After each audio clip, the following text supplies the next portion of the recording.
Good morning, Wade. Thank you for joining me on Not Nosy, Just Curious podcast. I'm delighted you're with me. According to your Facebook page, I understand you're multi-talented. You have the funeral home job, you are a filmmaker, and you were a wrestler. Now, what common denominator do you have in those three things?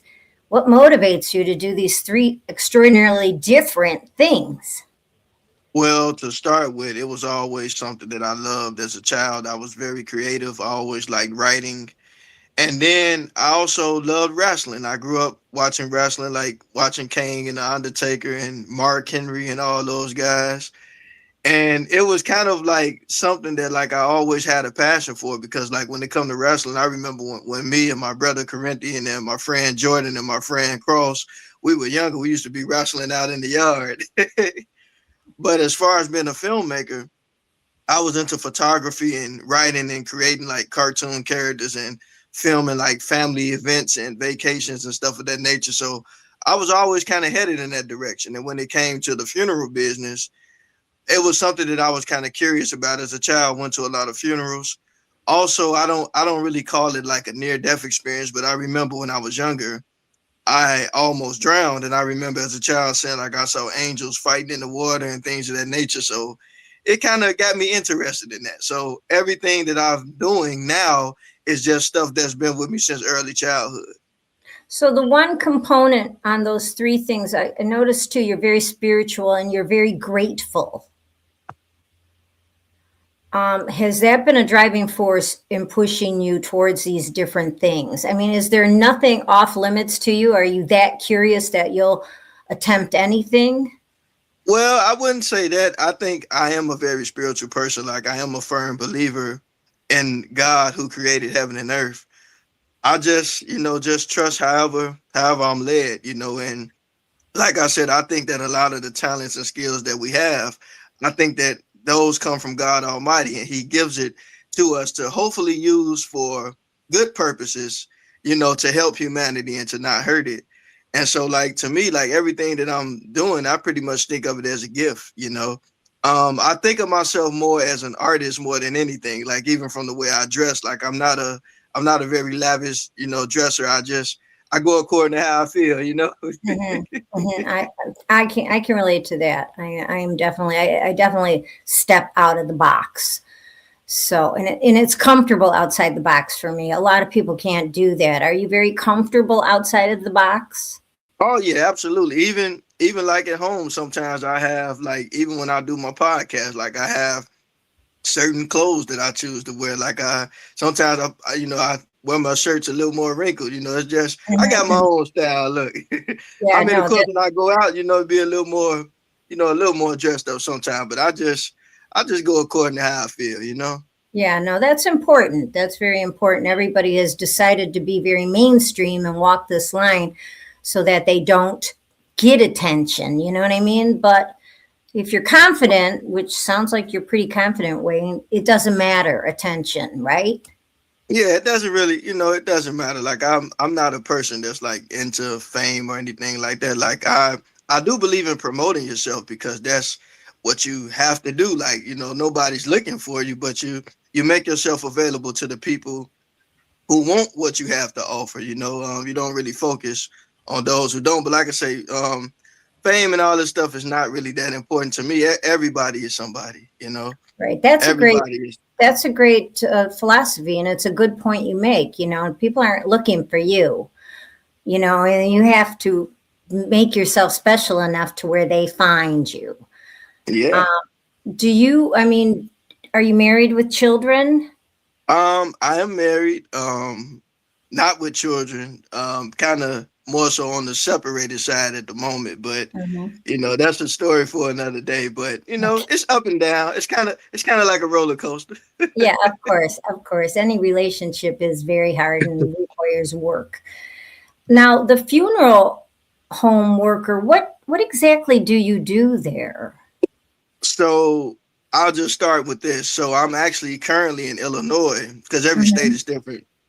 I'm licensed in Illinois, still finishing up my internship. So I'm licensed as a funeral director and embalming intern in Illinois. I still got a few more things to take care of. But In California, I'm certified as an arranger, which, you just make arrangements with family and kind of set dates and everything. Pretty soon I'll be fully licensed in both states. So I'm excited about that. But mainly what I'm doing here in Illinois is I'm the guy that they would call when, someone loved ones expires. Then they would call me to go to the nursing home or the home or hospital or wherever the loved one is to pick them up to take them into the care of the funeral home. So I did work for a funeral home full time. This was before I got the license. This was I worked at one funeral home for about 13 years in the Chicagoland area. And, I love what I did, but it got to a point in my life where I kind of had a lot of different things I was doing. And then I got diagnosed with a vocal disorder called spasmodic dysphonia. And I remember when I was talking to my voice therapist, they were trying to get me to do like these Botox injections. And I'm like, I don't know about that, but is there a more natural remedy? And she told me, well, you work in a funeral home and you're an artist and you're wrestling and you're filmmaking. Why don't you kind of step more into that arena? And so I kind of stepped away from the funeral home full time and started, just doing other things and just took some time off to kind of, find myself a little bit. And, by the grace of God, my voice got healed. And so I had decided that since I couldn't do the funeral home in the way that I was doing it at first full time, then with the license that I have, I'll use it for what I'm able to do. And so I decided to start a mortuary transportation company. And so I've been doing that kind of more on the entrepreneur side for like the last almost 2 years now, because again, I do a lot of traveling. I'm, doing some work in the film industry. So I kind of been kind of taking it easy, like I've been easing my way through my internship. Like I haven't been like rushing anything because I'm kind of got my hands in like a few different pots, but I like it that way because when I was again doing it full time, I end up almost losing my voice. And so I took that as kind of like a sign from God that I should focus more on his plan for my life and do it his way. And every time I do that, it worked out. And even when I went to school to be a mortician, I'm not ashamed to say this, but while some of my friends got licensed right away, it took me a while to even get that far because when I went to school to be a mortician, I kind of struggled through, had to start the program over. Then I got through the program, so 7 months after I graduated, I'm still going out to the school trying to take this test and wasn't passing it. And so I decided to, go to film school. And right when I went to film school, I passed the funeral director part of the test. And then after I graduated film school, I ended up going back and passing the science part. So everything kind of happens in God's time, and I believe so. I'm just easing my way through. That's certainly a great example of one door closing, another opening. I mean, you didn't let no grass grow up under your feet when one opportunity kind of shut down. You got busy and created something else. So I think so often you can't let other jobs or whatever direct your life. You have to champion your own ship. You have to captain that boat. But it's interesting to me that you were in the funeral, you home business, and you're so engaging because it seems like you're seeing people wait at their worst and at their saddest and at their, and people are so uncomfortable with that part of life or death or whatever. There are no words, so Yeah. to find those words for people, that's pretty impressive. Yeah, I've met so many people. Like I was actually at the funeral home the other day working the service because some of the normal staff, I think some people were out of town or whatever. So every now and then the funeral home that I worked at full time, I still help out, from time to time. But I went and I had the privilege of meeting a former NBA referee. His name was Ruben Norris. He's 91 years old. And it was just funny because I was talking to him and he was just telling me you know, he said, man, I had to stop and tell you all my story because if I don't tell it, nobody else will. And that really stuck with me. And he was just saying how he's 91 years old and he believes in God. And he was just saying that, he don't hear a lot of people talk about like honoring your mother and father, that your days may be long. And he was just, just dropping some gems in that direction. So I thought that was pretty cool. And to me, over the years, I've met so many wonderful people. And But I think a lot of I'm I'm sorry. sorry. Have you met one person that was powerful enough that it stuck with you? Uh well, I would say yeah, Ruben Norris of Oh, recently, okay. but All right. to be honest with you, there's a lot of people that I've met over the years from working in the funeral business that I'll never forget. Now I'll tell you one experience that really shook me that I'll never forget. I remember there was a young lady. She had just got a basketball scholarship to go to college. She was, coming out of high school. She got a scholarship to play ball. And I remember she ended up passing away in a car accident, and we worked the service.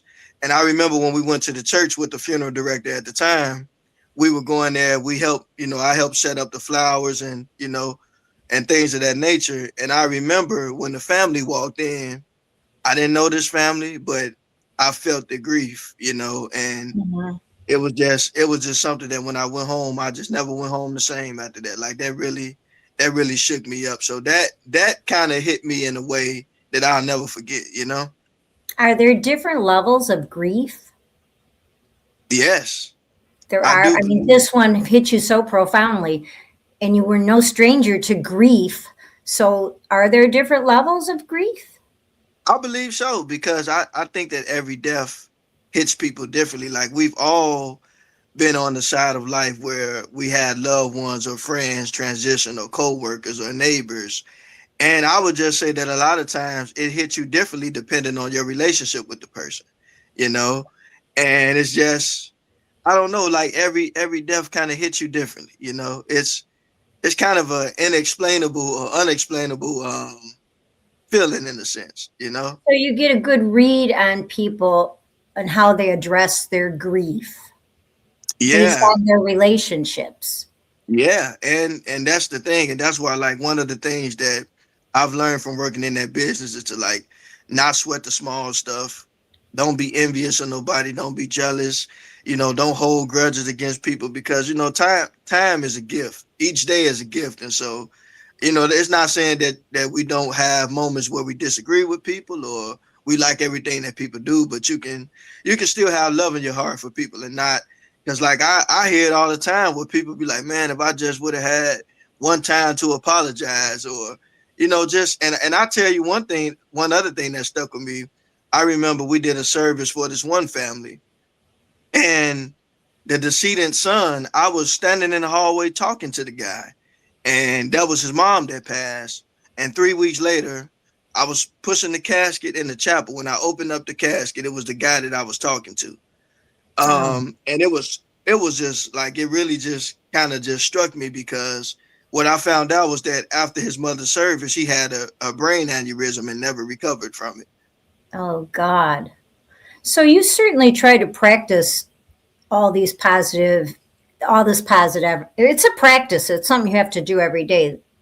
And you try every day to practice this positive energy and stuff. So, yeah, that's hard to do. I mean, you have to talk to yourself. Also, I want to say, Wade, I saw a dialogue you wrote on Facebook that I thought was very profound. You said, "Thank you for using drugs or something." That was a very gut wrenching composition. Now, what motivated you to write that? I got to go back and look at that one. I don't Yeah, know if that one it was. was very good because it was like for ruining your life. I mean, you were very, very committed to this. It wasn't like, I wish I could remember what you wrote, but I thought, wow, this is kind of very raw that he wrote something like this. Because it seems like you write daily things, very kind of uplifting daily things. But it was something, I wish I could find it for you right now, but it was interesting what you wrote. I thought, well, Yeah. that is so interesting that he approached it from that angle. Well, I'll just say this that I think that anything can be turned into a positive or good thing because as human beings, we're not perfect. I think that, being human, everybody has had ups and downs. It's always kind of funny sometimes when you hear people and you see, people that are doing a lot of great things and a lot of times you see like the best moments of people's life and things of that nature. But the real story is everybody has had ups and downs, and in life we learn lessons. Like I had the privilege the other day of watching the Rebecca documentary on Netflix about Becky G, the singer, and I liked how she was talking about like her life, and she said something really profound. I don't want to butcher what she said, but she said something along the lines of like sometimes when people tell certain stories, like even like some of the down things that they talk about it more so from a place of pain, but a lot of times the things that seem to be unfortunate sometimes in life actually are blessings. Very And true. it actually shape us and make us who we are. And so to me, I don't that's why I say I don't really look down on anybody. Like I think that everybody is somebody, and I think that everybody learns and becomes aware of things at their own pace. And so, who am I to criticize? Like you have to give people some type of level of courtesy and understanding to know that we all grow in our own way. How do So you how do you tolerate negativity? How do you tolerate the the negativity some people have, most people anymore? I mean, how do you tolerate the rudeness? How do you navigate that? Because it seems people have gotten very impatient, very rude. How do you navigate that? How do you keep yourself uplifted by well, for me, I Oh, I'm sorry. I just want to say this real quick, Wade. The negativity will consume positivity so much faster than positivity will overcome negativity. You know what I'm yeah. saying? Oh, you know what? I'm getting ready to answer your question, but it's amazing that you said that because I've been dealing a lot with the news media too, and I have talked to journalists and stuff, and I've talked with them about more positive stories, and I did actually kind of ask the question, kind of like why is it that when it seems like somebody is doing something good, or not that people are trying to get brownie points or recognition, but why is it that there are so many people out here that are doing good things and positive things, uplifting things, that it's like those stories kind of get pushed to the side. But if that same individual that's doing something good goes out and do something treacherous, they end up in the paper like the very next minute or the very next day. So I'm like, why don't we change that, narrative? But for me, when people bring negative energy into my world, I just stand firm in who I am. Like I don't bash people for their opinions or thoughts about certain things. It's just when they come into my world, I accept the fact that that's them. It's not me, you know. And so I think sometimes you have to be firm like a tree. Like trees don't move no matter who's in their presence. Good point you make, for sure. But I mean, I find myself getting very impatient sometimes with the inconsiderate. There's this entitlement now, Wade, that just it can get to you, but you navigate that in a positive way. I mean, you Yeah, don't practice no road rage. You don't get tired or impatient in line. You don't get mad when somebody doesn't hold the door. I mean, they don't have to hold the door for you. I'm but you know just what? saying. Yeah, but you know what? I try to give understanding to people because I always keep in mind that I'm human, and you never know what's on somebody else's mind. And so I try not to make everything personal about me. Like I try not to take everything personally against other people. And even when people do it to me, like I try to be understanding. Like I was just talking to one of my other friends in the funeral business. We were just talking about this yesterday, where there was a time where when I was working at the funeral home full time, there was a family member that came in, and I was literally like working at the front desk, and there, were people there and stuff. And she came in and she wanted to know if she can get her loved ones, urns filled. And I was, you know, it's an honor for me to serve any family and to be helpful to anybody. But at that moment, it was just I was doing something else, and I couldn't just, you know. And then I told the young lady, I said, "Well, I'll fill them for you and I'll call you as soon as I'm done." And she kind of like wanted me to do it right away. And not that I had a problem with it, but again, I was in the middle of doing something else. And so then, like out of nowhere, she just starts going off on me and letting me have it. Like, if it was one of your loved ones, you people don't. And I told her, I said, "Well, ma'am, I said, I can't say that because I have somebody very dear to my heart laying in the back room too. And so she assumed that just because I didn't, you know, feel the urn right when she asked me, that I just didn't care. But that wasn't it. I was just in the middle of working. And like I said, I had no problem, but I couldn't just leave my post. So when I said that to the lady, she stopped. And then my coworker steps in and says, Wade, can you just go fill it for her? And she said, Wade, I handle the front desk. I said, no problem, you know? And like I Mhm. said, I understood where the young lady was coming from, but I was, trying to be a little understanding. But sometimes, you have to realize that, people are only human, and I don't know what kind of day this young lady was having. And I can understand and respect the fact that she lost a loved one, but at the same time, you know, we're human and all of us go through that, and like I said, you never know. Just because somebody's at work, that doesn't mean you should just like lash out on them. But like Right. I said, I try to give, grace to people. And like I said, I understood totally where she was coming from, but it's just at the moment, I was at the desk and I couldn't. So my coworker, she's a fully licensed funeral director at the time. I wasn't even licensed, yet at the time. So So you always practice. Do you really try to give everybody the benefit of the doubt instantly? I mean, oh for yeah. you, it's no action reaction. There's no cause and effect. You didn't react to her anger. You were able to compartmentalize it, tap it down, and proceed. I mean, that's a gift. I mean, not everybody can do Yeah. that. Well, because here's the thing about that. There's certain procedures to everything, because again, when you're dealing with, urns and necklaces and stuff like that, you know you still have to be, supervised.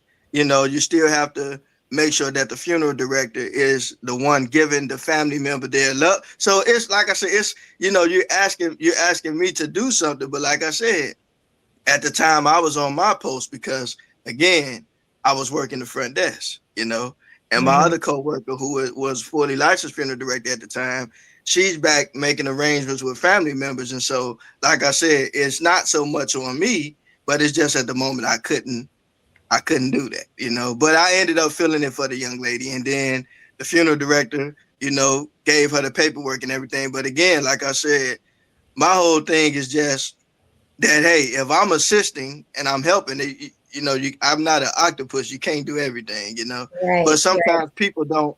Sometimes people, and there have been times when I was working at the funeral home too, where maybe I come in because again, when I didn't work on, it was one period where I worked all week, but then I end up kind of trimming my days down because again, I'm doing so many other things. But like for instance, on what was that? It was a Fridays, I work Friday, Saturday, Sunday. So whatever happened Wednesday and Thursday, I don't know anything about it, you Hmm. know?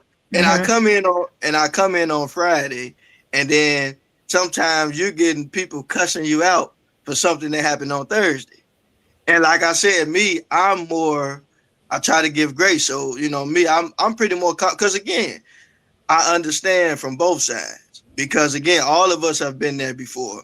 Hmm. And again, at the same time, even outside of death, all of us just have life situations and stuff like that. So I always say I try to do things the right way, but you're always gonna cross people who have a misunderstanding, but it's just you still have to deal with it out of love. That's why we see so many people fighting and stuff on Facebook and Instagram and just hurting one another because it's like people don't have a tolerance level no more. It's just everybody's kind of on edge, and we'll never get anywhere like that. Right, right. Well, let's change gears a little bit, Wade. Let's go back to wrestling. Now, when you were wrestling, wasn't there any rage involved, or is it strictly movements and holds and points, and it's never a personal fight? Well, wrestling or whatever. I don't know all the terms, but seems like when you're wrestling, there would be a point where you would get a little angry. Well, I would say I actually wrestled in high school, so I was an actual Right. amateur wrestler. Freshman year, I quit. Sophomore year, I didn't do it. Junior Hmm. year, I didn't do it. But my senior year, I went back and finished the season. And in that moment, yeah, it's more aggressive. It's a sport. Right. You're winning. And you're competing. It's no storyline or nothing. You're competing. Right. But in the pro wrestling world, things work a little bit differently. So Let is me it all just say, theatrics in the pro? I mean, when you were competing, is it just a point system that causes the victory, or is it how do you maintain? How do you keep the strategy going without anger stepping in?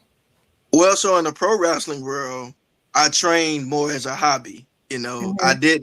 I didn't get into it to, go to AEW or WWE or TNA. I strictly did it because I needed an outlet. I needed something a little bit different outside of what I'm already doing to kind of just, help me balance my life out. And so, like, pro wrestling to me was kind of like, it was more like therapeutic. It was more like my fun time. So when I started training, I got a chance to work out. I got a chance to get in the ring and wrestle a little bit, but I did it strictly as a hobby. Like I didn't do it for no other. Now, some of the other people involved, it's kind of like some of them kind of didn't like that because it's kind of like when you coming into somebody else's world, a lot of time people think that everybody's gonna have the same how can I put it, this the same kind of desire. But I learned that that's Okay. not true because it's like for me, wrestling was a hobby. So to me, it's kind of like, well, if you coming into this business, we want you to do this and do that and do that. And I'm like, I'm not, look, I ain't trying to go to WWE, none of that stuff. I'm just here to have fun. So my approach was a little bit different from some of the other people's, you Okay. know. All right. So it wasn't as important to you to win as it was the process. No, it was just like I said, strictly for fun. And then again, too, I was in the process of making a documentary about it. That's actually why I started training for it. And the wrestling trainer at the time, by the name of Steve Boz, he knew that I wrestled in high school, and I was telling him like I wanted to make a documentary. I'm a filmmaker and this and that. And so when I went to the school, when I went in the ring talking, he like, so when you gonna start training? I'm like, next week. So I trained with them for about 2 years. But again, like Frank Sinatra, I did it my way. There you go. Fair enough. Right. Got to do it your way. Right. Right. So, in conclusion, you have been just very transparent and completely delightful. In conclusion, Wade, give a very profound finale statement. Well, I would just say this, that in life, everybody has ups and downs. I don't care how much money people have or don't have. Ups and downs happen to everybody. So never look at other people and, think their life is any more greater than yours, because everybody's life has value. You do the best you can and don't give up. That's, Everything is not going to happen exactly when you want it to, but stay consistent. You'll be that's, fine. yeah, don't give up. Keep at it. This was fun. Would you do this again with me? Absolutely. Anytime. You Is got it. that right? Okay, I'd like to reconnect with you. I think you have a lot more to say. So, all right, Wade, we're going to say goodbye right now, but I'm going to reach out again. Oh, anytime. Like I said, everybody that interviews me, I keep in contact with everybody because that's important to me. Like it's not just about you interviewing me, but it's about having a connection and just checking on people, making sure they're doing all right. We all, each one reach one. We all need each other. I Like like no that. man or That woman was is an good. island. We all need each other. I like that. Thank you. That's good. All right, say goodbye.